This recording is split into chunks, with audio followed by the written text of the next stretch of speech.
Have you ever felt like you just needed something? Like you just deep down inside, like I've got to play this game. I've got to do this thing. I got to eat this. Like addiction is a tough thing for adults.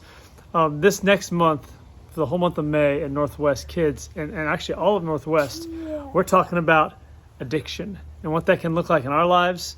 And the question I keep getting asked is, how are you going to talk to kids about addiction? That's a great question because, I don't think kids are ever really addicted to anything. I've never seen a kid like really hooked on anything. They just can't stop. They can't put it down. Like they just need to play with it all the time. They need to watch it all the time. Like there's never something a kid is just like really excited about or like just even good things can turn into like little addictions or little things that like we just get hooked on. Like we just can't stop wanting the bigger experiences and all the fun. Right? We can't. So there's so much stuff that, maybe our kids aren't addicts, right? And maybe us as parents, maybe we're not full, like clinically defined addicts, but there are things that hook into us and grab onto us. So instead of stopping addictions in kids now, what we want to do is stop the patterns, because right now we're teaching our children how to wire their brains and what they feel like they need. So some of our kids may be addicted to things, and we want to find healing for them. And some of them, we want to teach them the right thing and the right way to see life, the right way to see God, and the right way to interact with the stuff around us.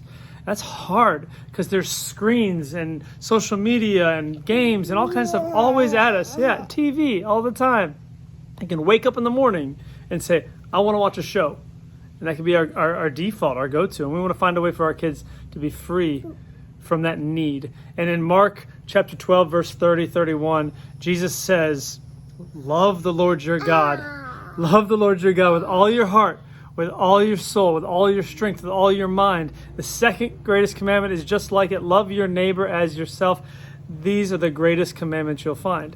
Right? He's saying, love God, love people. And I really believe if we can teach our kids to love God and love people, that addiction will not have as much a hold of them. That when they find out that they can actually interact with the world the way God wants us to, it'll rewire our brains and reset our hearts to fall in love with God and actually be able to love others in better ways, that other things won't have as much control on our kids and on us. So will you pray with me this week, this whole month, that our kids would not be addicted, our kids would love God and they would love people, that we would be parents that can lead them into freedom, and our whole church would be the example to the next generation.